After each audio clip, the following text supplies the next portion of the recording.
Elisabeth Aquin, résidente à Mont-Saint-Rémy, village qui est concerné par le projet du Mont des Quatre Faux, situé dans les Ardennes, entre Rethel et Vouziers, dans une grande plaine céréalière qui, qui a intéressé la société Winwison dès 2005. Sur le slide, c'est marqué projet en échec après 10 ans. Mais en fait, Winwison, maintenant Renner, avait fait le tour des mers en 2005.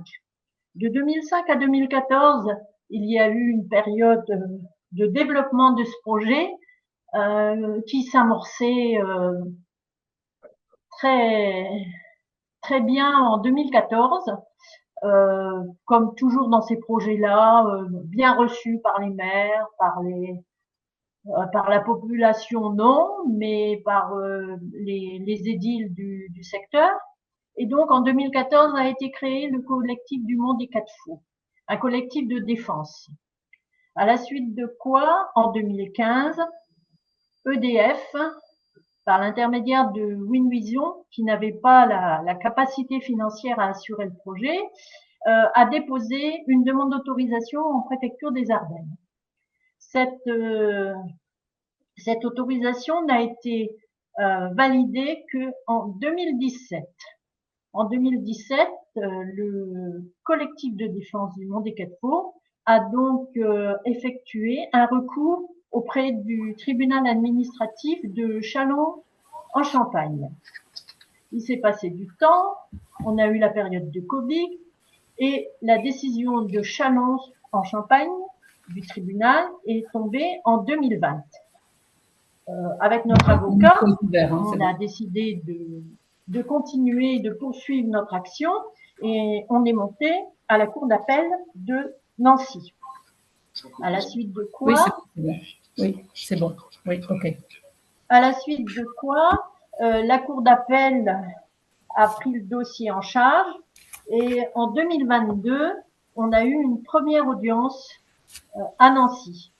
Lors de cette audience, le président du tribunal a demandé aux porteurs de projet EDF Renner de bien vouloir se mettre en conformité parce que tout n'était pas valide, notamment avec l'avis de l'autorité de mission, la MRAE.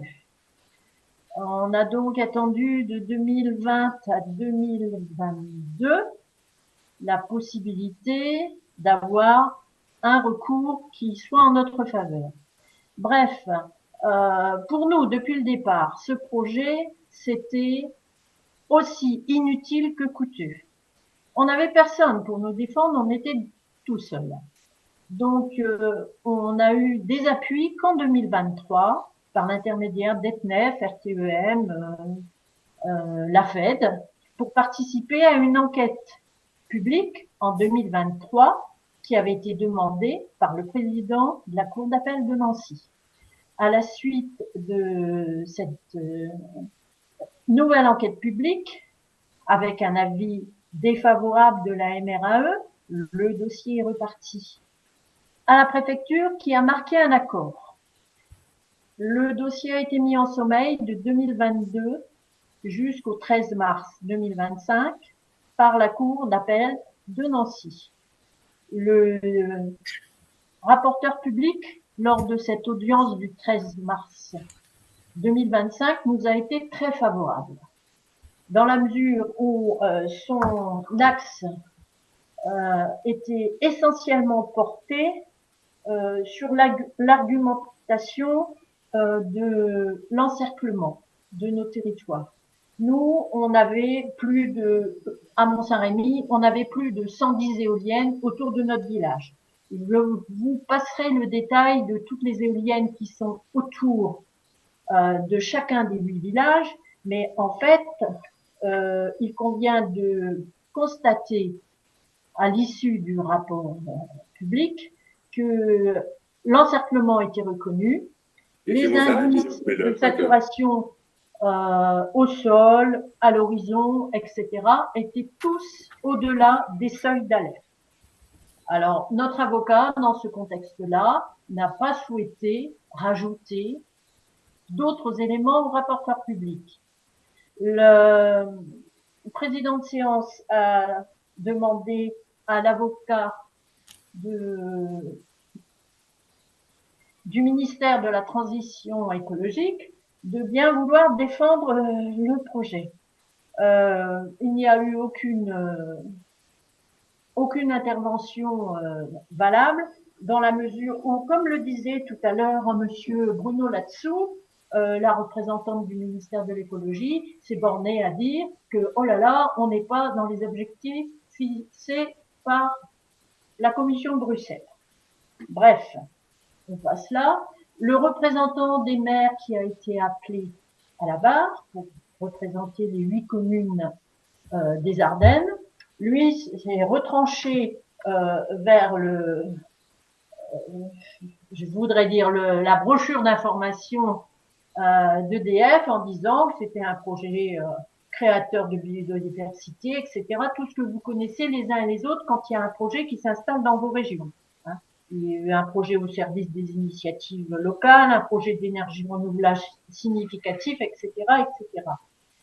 À la suite de quoi, Maître El Fassi, qui représentait EDF, lui, n'a rien invoqué de particulier. Il n'a même pas repris les indices de saturation, le phénomène de l'encerclement, etc., etc. Il a expliqué que c'était un projet économiquement valable pour le territoire et qu'il fallait effectivement que ce projet aboutisse. Bref, la conclusion du président du tribunal nous est favorable. Mais pour l'instant, on crie pas victoire.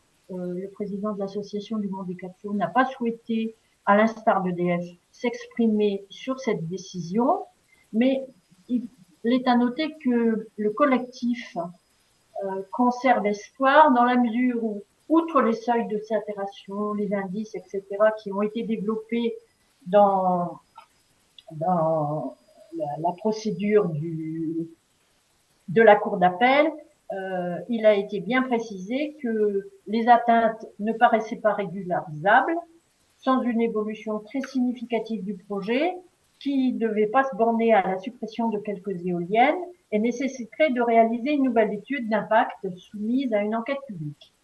Alors, on a gagné cette première bataille. On attend la décision d'EDF, recours ou non, auprès de la Cour d'appel, auprès du Conseil d'État. Et partant de là, on est quand même optimiste, sachant que le Conseil d'État, en novembre 2023, a aiguisé la jurisprudence sur le phénomène de saturation. Et donc, c'est vraisemblablement ce qui poussera EDF à ne pas effectuer un recours. D'un autre côté, sur le plan économique, on a 40 milliards à chercher en France. Le projet d'envergure du Mont des Quatre Flots, porté par EDF, portait quand même à l'époque, en 2015, date du dépôt à la préfecture, sur 540 millions, c'est-à-dire un demi-milliard. Ceci ne tient pas compte des évolutions du coût de l'installation d'un tel projet et on espère vivement qu'on n'aura aucune suite à donner à ce dossier. On restera en vigilance parce que là, ils n'ont pas bien joué dans la mesure où le projet était de 71 éoliennes, alors que pendant tout le temps où on a eu cette bataille juridique, c'est-à-dire pendant 10 ans, qu'on a porté tout seul, sauf les 3 dernières années où, avec la constitution d'ETNEF, RTEM, on a eu l'appui de la Fed, on a eu l'appui